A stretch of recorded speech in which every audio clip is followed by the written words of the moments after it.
Now that Wizards of the Coast announced that we are getting Spelljammer for 5th edition Dungeons and Dragons, what is it? What does it mean? Are you going to be interested in it? Do you want to play it?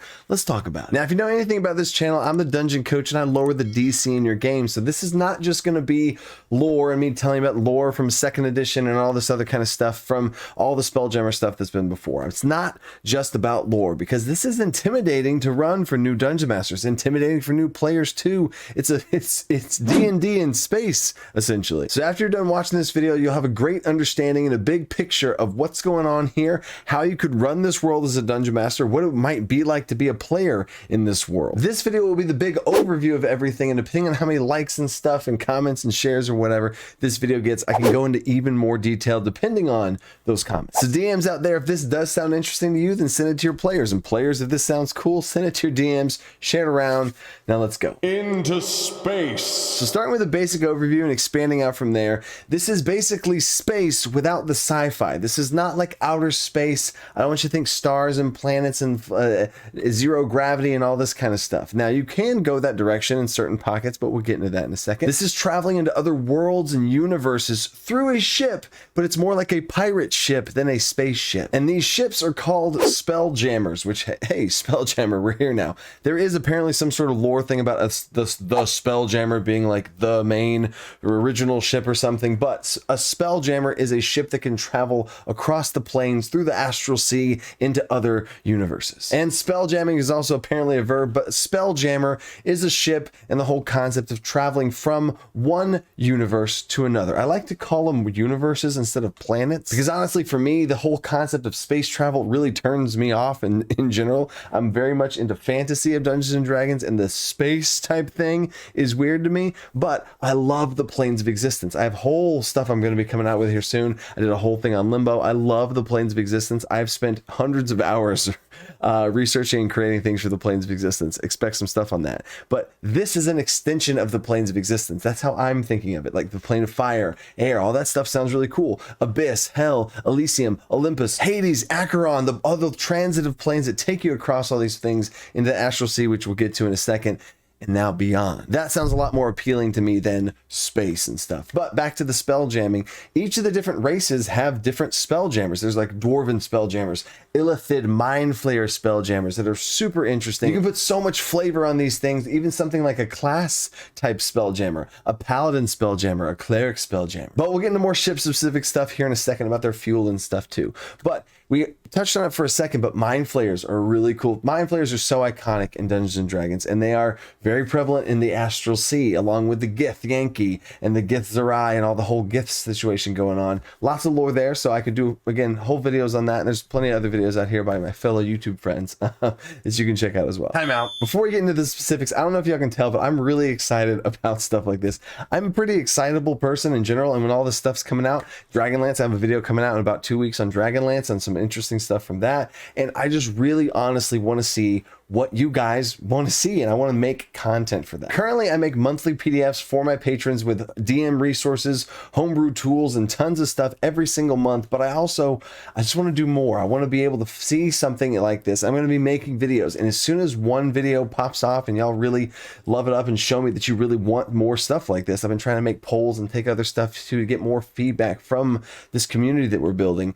I want to know what y'all want to see so I can then be like, all right, here we go. There's not one set metric I want to evaluate this on. I can tell whether a video is well received or not. There's super thanks now that you can do, but there's also just in general likes of like 2,000 likes or something. I would love to do a whole Spelljammer resource that is released alongside the full Spelljammer books that are coming out, and I am on the early access list for that. And as soon, I guarantee you, as soon as I get that book, I'm gonna be cranking. I'm gonna do a live stream. I'm gonna be cranking out lots of stuff. And if you're watching this video in the future, then there'll be a link for the PDF down in the description if that happens. But hey, that's your call. All right, now let's get into the specifics. All right, so here's a super efficient crash course on the planes of existence, which you need to understand these planes of existence within the A universe to be able to go to another universe, aka spelljamming. So most campaigns take place on the material plane. This is the central part of this whole example I have here. I have a whole video where I use props and examples on it. I'll put that video in the description if you're a visual learner like myself. But you're on the material plane,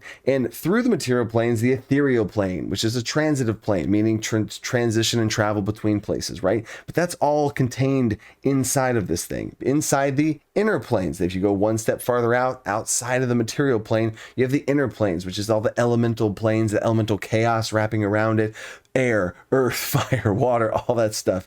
All those inner planes of existence. Now, if we go one step farther out than that, you have the outer planes, which are all, there's 16 different outer planes. I'll have a picture somewhere right here to show all those outer planes. I will have full content and full videos for every single one of those that I'm working up. It's going to be big, but all of those planes are in line with the alignments of good, evil, lawful, and chaotic. And in and amongst and all around this outside outer planes far reaches, the transitive plane that wraps all of that around is the astral plane, which is filled with the astral sea. Picture an endless expanse of a purple, silvery, clouded sky with streams of silver stretching out into eternity. It's a barren wasteland of nothingness, but yet beautiful all at the same time. This vast void is the astral scene. It's what you move through because you move through here with your mind. There's no gravity. You are just here. What your thoughts are is how you move. You move, here's a little mechanics here. You move 3 times your intelligence score. Not your intelligence modifier, your actual score. So if you have an intelligence of 10, 3 times that is 30. So if you have a base intelligence of 10 and you times that by 3 to get 30, your normal movement speed of 30 feet, which is technically flying because it's in whatever direction that you're thinking towards. So the more powerful your mind, the faster you move, which is also why mind flayers and Gith are pretty scary here because of their intelligence. So now we're in the astral sea, but we're trying to go beyond that. Before we do though, in this sea of infinite expanse, there are pools, and these colored pools take you to different planes of existence. But again, we're trying to go even further beyond that. So in the same concept though, if there's a pool of a certain color and there's different colors that match up to all the 16 different of the outer planes, you can pass through them and it takes you to that plane. Now stay with me on this part. I'm gonna use my phone as an analogy here. On this side, you can see the pool, the color of the pool, you can see it. Let's say it's red and you're gonna go to hell. Always feels weird to say, but you're gonna see this red pool. But if you're on the other side of it, you actually don't see it. It's invisible to your eye. You'd have no idea it's there and you could pass right on through it. Now for myself, quick homebrew ruling on this. I'm pretty sure rules is written, you would pass into hell if you went this way or if you went this way. But how I've ran it, anytime anything's in the astral sea, is you only go through the portal if you are on this side of it going into the front of the actual portal of the red, right? You wouldn't just like, oh gosh, and then I feel like that just would be very frustrating. It sounds frustrating to travel through the astrals. I want it to be the balance of fantasy and not too frustrating of just, oops, I'm in hell, oops, I'm in the abyss, oops, and then it's what, that, come on. And also running that off seems like it would just be me rolling on random tables to see if they randomly go through a plane, and if they do, now I'm rolling on another random table to see which plane it is. Yeah, I want them to have a little bit more control over being able to go through there. So finding them would be hard in the first place, but then you can double back around and actually go through the correct side. And this mechanic is also going to come in here now when we're expanding out towards the other universes. But on that note, I want to empower you guys as dungeon masters to make these calls for yourself of if that makes sense or not, or if you want to do that or not, or stick to the other way. And people are just passing through portals and pools all the time. But now let's start spell jamming here. I want you to picture those portals. Zach, make sure you put that picture up here again. I want to picture this material plane, inner planes, outer planes, astral sea, and this is our universe, the Faerun or whatever. This is the current settings universe that we're in, and this astral sea keeps going and it expands in this sea towards other universes. Back in the day, before that 5th edition changed it, there was a phlogiston and a crystal sphere, and this universe that we have right here would have been wrapped within a crystal sphere. The crystal sphere being basically like a planet that's housing all of these planes of existence on the inside, if you want to think of it like that. But this crystal shell contained all of that stuff that I was just describing. And there's other crystal spheres. Again, this is old information. I'm about to blow it up on you. The other crystal spheres were other campaign settings, Dark Sun, Dragonlance, all these other different worlds with different planes of existence, different worlds and gods and settings and everything. And that all still is true, but they're kind of changing the structure of it. It's not been announced 100% publicly yet. This is my interpretation. I'll let you know if it changes when the book's released, like whenever I get them. But here's how I explain it now. I still imagine crystal spheres, but it's a little bit less of a hard shell, like a chocolate covered shell or something like that. And it's more like a force field or a barrier containing everything together in this space. And if you're in a Spelljammer ship, which we'll get to those in a second too, and you approach the very end and the very edge of this current universe's space, at the end of this crystal sphere, you can pass through it and penetrate through that sphere into further and deeper parts of the astral sea. And I'm coining this phrase right now. I have no idea what Wizards of the Coast is going to do with this, but this just makes sense to me. There is the ethereal plane and the deep ethereal. This is the astral sea inside of the bubble, and the deep astral. This is now into the deep astral plane, and you are now into the deepest depths of outside. Like, you are out there right now, right? You have left your own pocket of this universe that you have, that I just all explained, and now you are into the deep astral, and it is space, for lack of a better word. It still looks the same, and you can always take this and run with it yourself. And if you want more on what my thoughts on the deep astral are, I could do whole videos on that. But this now is the spot where you can go into other crystal spheres, other universes and worlds, and tons of different stuff there. And that's where literally anything is possible. If you wanted to go to Dark Sun, if you want to go to Dragonlance, we'll use Dragonlance right now. Dragonlance would have its own crystal sphere. You could travel towards something, and you can have spells, you can have different detection mechanisms, whatever magic that you want to be able to explain of how you can navigate through this space. Maybe you can visibly see them better. Maybe there's spells like locate object that's locate crystal sphere, and you're able to gather and move towards it. And let's say you left our crystal sphere area of our universe and trying to get towards the Dragonlance universe, and you would approach and reach a barrier of some sort.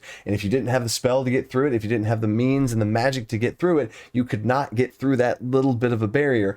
But once you do pass through it, you are now entering, and the rules have changed now. You are now in that crystal sphere's pocket and zone of whatever's going on with those planes of existence, those gods, that whole universe. And another thing you can play around here, kind of with the phone analogy I had a second ago, is if you were to take the pools that I said beforehand, where you can go into the red side, and this is normal. If you were to imagine taking this cell phone, I can't really do this, maybe I should have a piece of paper, and wrap it into a ball. Right? Wrap it around into a ball. We're going to use this as a prop now. It's a homebrew map of my homebrew world for my campaign.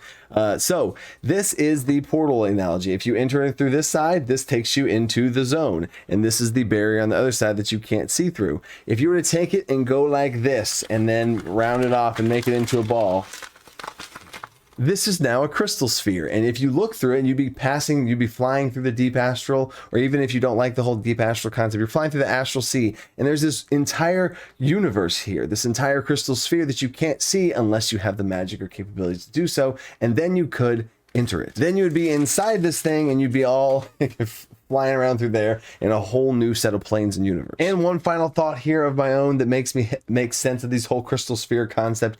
Imagine the size of a crystal sphere, how big that would be. You couldn't even wrap your head around it. So in my mind, how I'm running this off in my head currently, once you leave a crystal sphere and you enter into the deep astral, this space behind you in this sphere, this crystal sphere, is much smaller than it would be. It is scaled down to be the size of like a really large planet, and you are outside into the deep astral. Maybe you could, however you want to rule this as a dungeon master, I see it as this translucent thing that you can kind of see through, and only with magic you could see the barrier across the thing. You could have it look like an actual planet if you wanted to, and it could be different color coded based on and maybe the different colors match up to the Dragonlance's is blue, and ours is red, and the Dark Sun's is orange. Who knows, right? However you want to rule this in your mind. I see it as more translucent and invisible to the naked eye unless you have the magic to be able to navigate there. Because if not, if you don't have the magic and you're just in the deep astral, that should be a scary thing, right? But anyway, you enter in the deep astral, and you would turn around after you leave a crystal sphere, and you turn around. I'm still going to use the phrase crystal sphere. I feel like it's fitting. I know 5th edition's taking it out, but it still makes sense in my head right now. But as soon as you leave that thing and turn around, you would see a massive planet that you have just left, right? And you'd spell jam your way in your ship to another one, and you would see this, let's say again, the Dragonlance one. You'd see this massive planet of a thing, and you would go up to it, use the magic to break through that barrier to get in it, and as soon as you're in it, oof, it is now extra dimensional space type pocket situation, and the space within is expanded magic. Kind of like the closet in Narnia, or many other examples, Alice in Wonderland, whatever you want to think about. So now I got 2 more things to get into.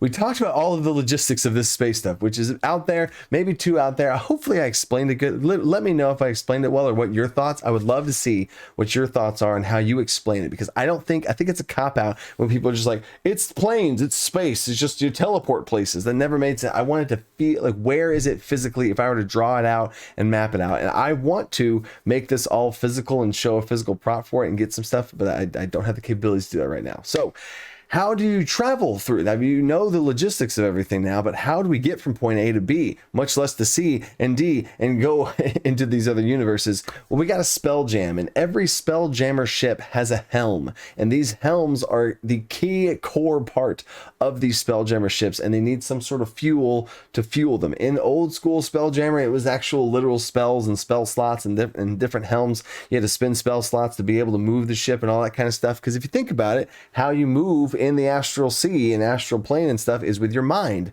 A ship doesn't have a mind, so if it had a jet propulsion engine on it, it's not really going to go anywhere. You have to be able to extend in some sort of an intellectual magical movement instead of just something raw like wind or something. So this control center, aka helm, is a great spot for customization of whether it's based off of the race, class, or different things that are going on with whatever type of Spelljammer ship that you want to create. So I have a real quick list here of things that I just brainstormed off the top of my head of cool different things of what the fuel for this helm can be, of how it runs and stuff. First one is spell slots, because you can have the magic casters of the group spend their spell slots to be able to fuel the ship and make it move faster, or whatever, just move in general and sustain the life, because that's another thing that these helms do, is it sustains the life of the ship based on who is on the ship. It can make gravity on the ship, it can supply the air and oxygen for the breathing purposes, lots of really cool stuff. But then we also can get into psionics. Maybe it's a psionic mental energy, and you have to be able to power it with your mind, which is like an extension, very fittingly so, in this space, which kind of gets into the mind flayers and all this kind of stuff, the illithid.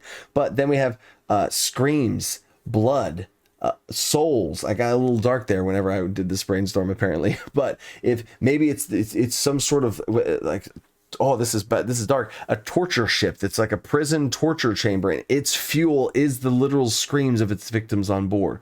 Oh, that's crazy. Or blood, now where it's, I guess that's somehow not better, but sacrifices, or some sort of the souls of necromancy type things, of stealing souls to use the souls as fuel for their ships. Then to get a little bit lighter, I had some dwarven inspiration, and it's items. You could have items and forging items. Maybe there's forges on the ship, and there's multiple dwarves hammering away, forging on these items, and the act of forging and hammering and the strikes are what cause this ship to be able to run. Or maybe it's the items themselves, and they sacrifice and they plunge the items into this great forge in the center of the ship that fuels it. This is what I'm talking about. Isn't that so cool? It's like a home base for the players. You could have individual ships, maybe have smaller ships that are almost like X-Wing TIE fighter type situations.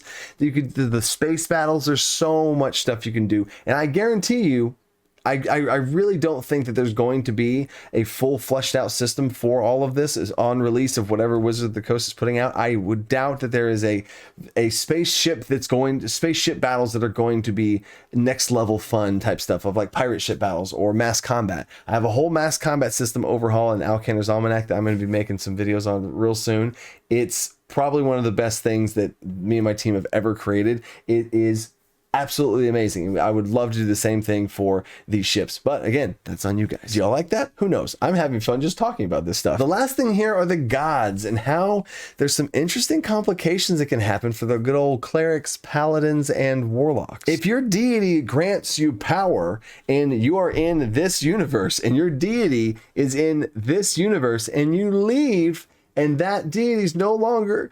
Ooh. So in my head canon, once you leave, you're inside your own little crystal sphere thing. Cool. We're in the astral sea. It's fine. We're in the edge of the astral sea, astral plane. That's fine. As soon as you poke through and you enter into the deep astral, you've lost touch with your god in whatever way, and your powers are now extremely limited. And you got to go to another, and you find another crystal sphere. You go into there. Maybe there's an adjacent god. Maybe there's a similar version of the god. Maybe this is like a multiverse type thing. I'm about to go see Doctor Strange multiverse thing. Maybe there's this multiverse thing and it's the same replica of your dimension, but it's a different god, but it's the same god. Wait, what? But not to get too crazy there, let's keep it normal. And let's say you just go to the Dragonlance plane. Your god does not exist in that pantheon.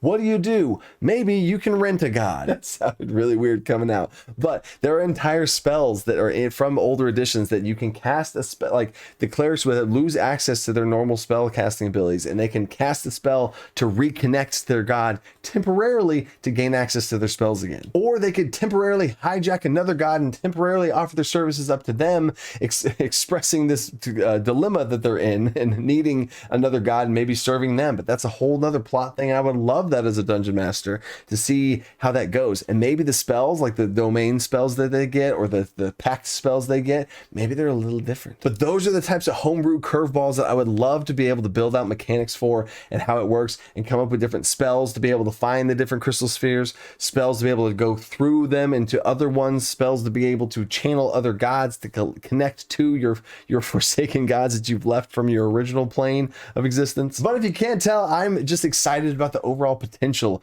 of this. I've always loved the planes of existence, and when I saw Spelljammer, I literally was not excited about it, and I did not think of anything of it, and I was like, no. But whenever, instead of thinking of it in space, instead of thinking it sci-fi version like that, which really turns me off, it's just an extension of the planes into other possible planes. And you can get crazy. You could have a plane of existence, a crystal sphere that's just one planet, and it's just a very simple thing. There's one planet, one god, and everything's a goldfish. Like, wait, what? You can do whatever you want with these planes, or they can be as intricate as you want. And now maybe it's your friend dungeon master had this really cool idea, and there's a plane of existence. Or like I said, another theory I had is it's every crystal sphere is the same crystal sphere with the same exact layout, and there's another version of you there. There's another version of the villain there, and then we can get some in-game Thanos stuff going on. But before I go off the deep end and into the deep astral or whatever, let me know what your thoughts. I had a big explanation there about my thoughts on the deep astral. I've never heard anybody talk about that or even say the phrase deep astral,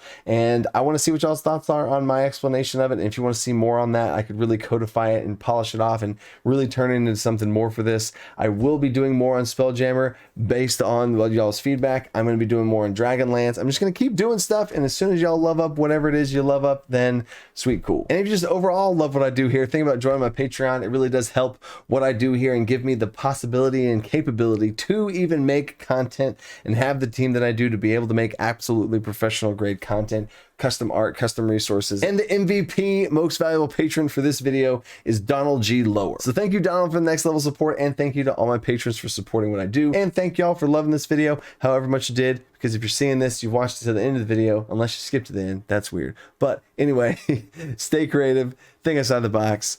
Peace.